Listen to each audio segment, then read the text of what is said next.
do not get mugged off by caravan engineers. I'm sure, as with every other trade that there are some cowboys out there.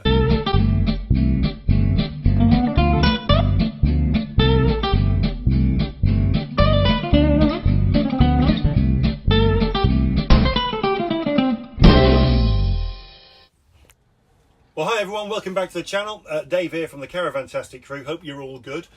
You're probably aware, those of you that watch regularly, we've just come back from a couple of weeks away in the van, stopped at 2 or 3 sites, and I needed to get the caravan serviced. I've been trying to get it serviced all year, to be fair. And this video is really all about the importance of getting your caravan, and indeed motorhome, serviced on a regular basis. And don't, right, listen to this, do not get mugged off. Now, I'm a bit naive when it comes to anything mechanical. You know, I'm pretty good at towing this caravan. I'm pretty good at setting it all up and making it look nice and making sure we've got the TV and everything, you know, barbecue and all that sort of stuff working. But when it comes to the intrinsics of, you know, how the thing operates and, you know, the braking system and the gas system and the electrical system and everything else, you know, that's not really my bag at all. So I had to get somebody in, someone who I can trust. Now, we bought this caravan when it was about 18 months old, so it wasn't quite new, but it was like new because the people that bought it, they used it a couple of times and went and lived abroad, and it was just left on a site. So we actually got a relatively, well, we got a brilliant bargain, but we got a relatively new caravan. And the first thing that I had it done was get it serviced. Now, someone recommended a service engineer to me who lives about 20 miles away from where I am. I'm not going to mention his name, but we used him 2 or 3 times. And from memory, he charged somewhere about 220 quid, 230 quid, something like that for a service on a single axle caravan. And as far as I was concerned, was doing the full Monty, because I'm naive. I was relying upon him to do the job, and I hand over the money, and he gives me a piece of paper at the end with a whole load of ticks on it, or crosses. And the only comment I've ever got from him in the 2 or 3, I think it's 3 services he did, was "nice van." That was the only comment outside of ticks or crosses on a sheet that we ever got, and we got that on every one of them. Nice van. Now, for whatever reason, I could not get him to come and do a service this year. There was always an excuse: either the weather was rubbish, or his family weren't well, or he wasn't well. There was just always an excuse. And then in the end, he stopped answering my messages. I wish he'd just said, "I don't want to travel 20 miles to service your van," or "I don't like you." At least I could have got on with getting someone else. Anyway, in the end, because he didn't answer, I thought, well, I'll find someone else. And I found someone who lives 3 miles from where I live, and it just so happens it's cheaper. Not that the costs really enters into it. What I want is reassurance, peace of mind. That's what I'm looking for.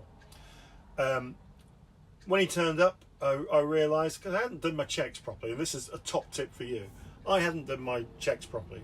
But I did realise that this guy was accredited all over the place, with every caravan manufacturer you can imagine. You know, he was accredited all over the place.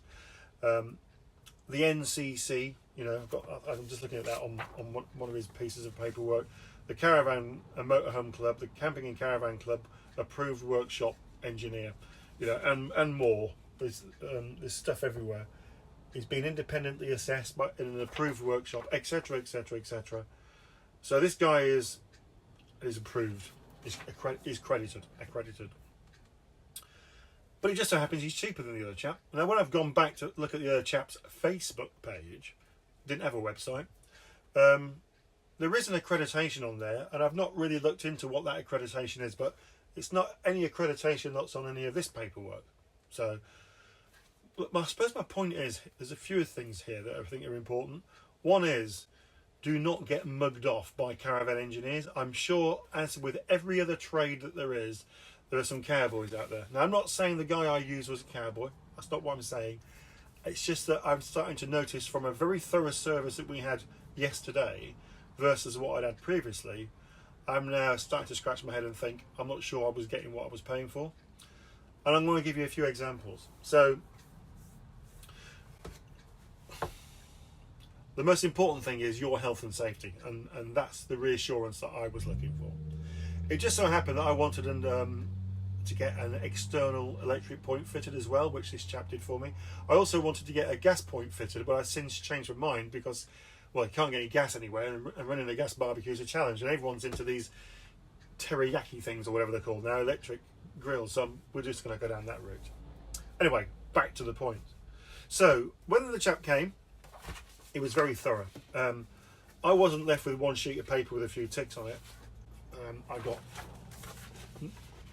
2 A4 pieces of paper with all sorts of stuff on. I'll take you through some of it and I'll give you some close-ups. I don't want to mention this chap's name because I haven't asked for his permission, and I'm not going to mention the name of the guy that did my previous servicing because I wouldn't do that. But I now know I'd never use him again, and I wouldn't recommend the other guy to anybody. Start off with this piece of paper. So this is all about the gas sheet check for touring caravans and motorhomes. I've got 3 independent, sort of look like receipts, don't they? But these are readings that were carried out by this fella, and I did see him working on it. And there are 3 readings because he's checked 3 sort of areas. One is the cooker, the other one is the heating system, the Aldi heating system, and then the other one is the fridge. So they are the 3 sort of areas that I would potentially use gas. And I never used gas on the fridge since I've got it, to be honest. And again, this chap said you need to fire your fridge up regularly on gas just to give it a whirl, make sure the jets are working, etc. You know, probably at least a couple of times a year. So when he's checked the cooker, he's done 3 independent checks, one for the oven, one for the grill, and one for the hot plate, and that's all passed, and that's fine. When he's checked the fridge, this is just for gas only, that's fine, it's passed. It actually fired up first time anyway, which was brilliant. And then when he checked the Aldi heating system, again, all passed brilliantly. But I did ask him if he would be topping the antifreeze up. If you're familiar with Aldi heating systems, they're just like a central heating system at home. You do your hot water and your heating, water circulating around. But because we're external and it's a caravan, this water has essentially an antifreeze in it, a special type of fluid. And he said, what colour is the antifreeze? So I thought, I don't know. It's just the other guy just used to top up the tank. He said, but have you had the antifreeze flushed and you've antifreeze put in at any point? And I said, no. I said, we got it 3 years ago, and we haven't had that done, no. He said, it probably needs doing. He said, if it's pink, it might still be in. If it's blue, it means that it was the antifreeze that was put in by the manufacturer when it was built. And that only lasts for 2 years before it basically doesn't work anymore. Or the sediment starts to settle, the antifreeze doesn't do its job because you haven't got the full dilution ratio or whatever of antifreeze going around the system, because it's all settled into the tank. So you've essentially just got water going around, so no antifreeze at all. That's how I interpreted it anyway. So what he said was, what should happen is after 2 years of manufacture, it should all be flushed out and a new antifreeze put in. And this time the antifreeze would be pink, and that lasts for 5 years. Why, I don't know, but if you're interested in that sort of thing, just Google it or search for it on YouTube. Someone will have done a video on it.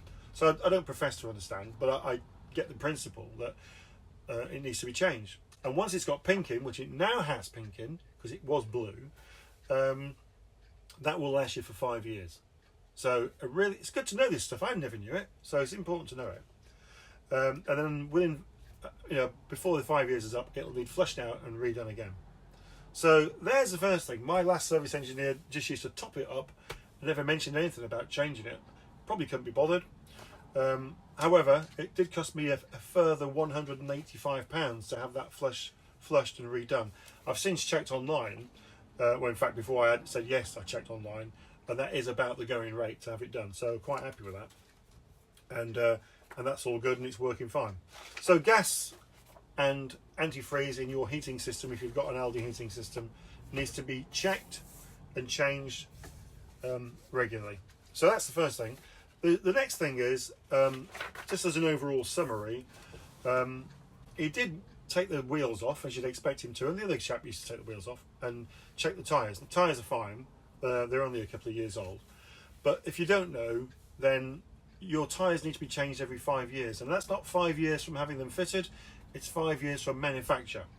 And even after 5 years, or probably even after 10 years, if you've still got the tyres on, you're probably never going to wear out in terms of the tread a tyre on a caravan, because you just don't do enough miles to wear the tyre out.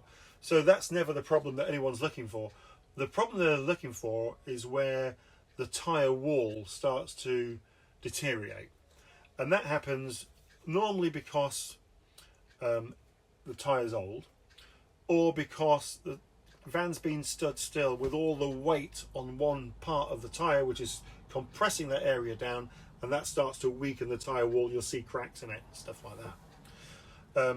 Never leave your motor mover in the on position when in storage, because that creates a flat spot, and leaving a caravan for any period of time without just moving the wheel slightly will also create the flat spot, as well as weaken the wall of the tyre, which I mentioned. So I've got no problem with tyres. Tyres are all fine, but again, if you're looking for a service, you need to understand this sort of stuff. What he also did was he checked my brakes. No one's ever checked the brakes on this caravan. The last guy definitely did not do this. And so when he checked the brakes, he had to take off the drum brakes on a caravan.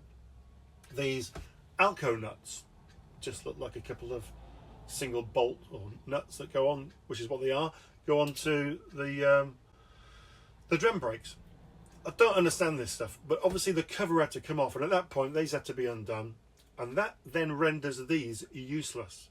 So if ever you are not left with a pair of these after a caravan service, the chances are, well, they've either not been checked or the engineers already took them away with him and threw them away in the bin or whatever. Now when they're put on, don't understand it, you know, go and look on YouTube or Google it. They're put on and then they're marked. You can see it's got like a red, the remnants of like a red mark around it, and that means that this nut's used and it's set and it's sealed. Once that's undone, these can't be used again. For whatever reason, I don't know, but they can't be used again. So he did have to check the brakes. The brakes are fine in terms of pads. There was just an adjustment required, primarily tightening the handbrake and whatever adjustments they make in the drums. But that was very thorough. That was never done in any previous service that I've had. The other area apart from that was the battery box. That wasn't sealed, so the cables were not going through the correct glands. I don't know what that really means, if I'm honest, but it did. What it means is where there's like a rubber gland which the cables need to fit into to come out of the caravan electrics to your battery, and they weren't in the glands. Why did the other service engineer not pick that up? I just don't know. The fire extinguisher is out of date. Now, I had a feeling it might have been, to be fair. Although it's in the green, it's out of date, it's no good. Again, a bit like the Aldi heating system, everything settles to the bottom. If you squirt your fire extinguisher when it's out of date, it's not going to have, you know, the right kind of, I think it's a, I don't know what, powder. It's a powder extinguisher. All the powder will settle to the bottom. So when you squirt it, the powder's not really coming out, which means it's not going to, you know, extinguish any fire, which is what it's supposed to do. So even if it's in the green, if it's out of date, change it. You know, you can get it regassed, but I think it's as cheap just to change it. So I've got to go and get one tomorrow. All my electrics have been checked thoroughly. In fact, what else has been checked is all the running gear, the chassis itself, coupling heads, stabilizers, the drawbars, the steadies, spare wheel, jockey wheel, the chassis itself, the braking system, all wheels and tyres, suspension, axle, handbrake mechanism. The electrical system has been checked throughout. It's thorough. I'm not going to go through it all, but absolutely everything you can think of, all the wiring in this van has been checked. The only cross that I've got was where the battery compartment wasn't right because of those cables not running through the glands. Now the gas system has been checked thoroughly. The other thing with the gas system was he left me with this pipe. If you recognise this, this is the gas pipe that runs from your gas bottle to the actual gas system, if you like, on the van. And he said it was out of date, and when it's out of date it can start to, a bit like your tyre, degrade. It has got a little crack in it, I can see here. 20 quid to replace that. If you don't replace it, you could have gas leaking through this pipe. Who knows what that, you know, might entail. So 20 quid, done. So that's never been mentioned to me about this pipe having a shelf life before, so another surprise for me as well. The water system thoroughly checked. That's included the toilet, the waste system, the water inlets, taps, valves, pipes and tank, all good. Bodywork of the van thoroughly checked over, that's all great. Ventilation checked. Fire and safety, as I mentioned. and that was a fail, although it's not an MOT. There was a cross next to it because it was out of date. And then the other thing, which I think it might be on the back of this one, here it is, was the damp report. So the AWS Tourer damp report. So they go around with a meter basically checking all areas of the van. No damp in this caravan whatsoever, but the reading was just very slightly higher under the bench opposite me, which is where the water system is. So that's where the water comes in, it's where the heating is, the boiler and all that stuff. I suppose if you were going to get some damp anywhere, it's going to be somewhere where the water is, you'd think, wouldn't you? So it was just very slightly higher, but no problem there. But what he did tell me, which no one's ever told me, and I'm so naive, is when you're storing your van, do you take all the cushions and covers off, and do you open all the drawers and all around? And I said, well, no, we clean it, but not necessarily. We do take the covers off, you know, for the winter and wrap them up and stuff, but don't go around opening all the drawers. And I said, you really need to do it if you're storing it for more than like a month or so. You need to get everything opened up. Now that's common sense when I think about it, but I hadn't thought about it. No one ever brought it to my attention. Air needs to circulate. If you haven't got air circulating, you obviously are going to get, you know, fusty and eventually damp. And, you know, damp is a disease in a caravan because once it starts, it will spread throughout, and then you've got real problems on your hands. So I was just reassured that that you brought all these things to my attention, and as he's put on here, all readings within limits and all okay. But again, all the readings are registered for the van, for the damp, all numbered all the way around the van, front, back, bottom, top, all over. Excellent. And then the two final things, I suppose. One is he gave me one of these little stickers. You've probably seen these all over the hitch, you know, the A-frame of your caravans. I don't like to stick them on because I think they look a little bit unsightly, but I'll keep it. But I've never issued with one of these before by the other guy. And then the other thing, I don't know where on earth he found that, because this is my owner's and service warranty handbook, so it had never been stamped. I mean, I've had this caravan service 3 times, it had never been stamped.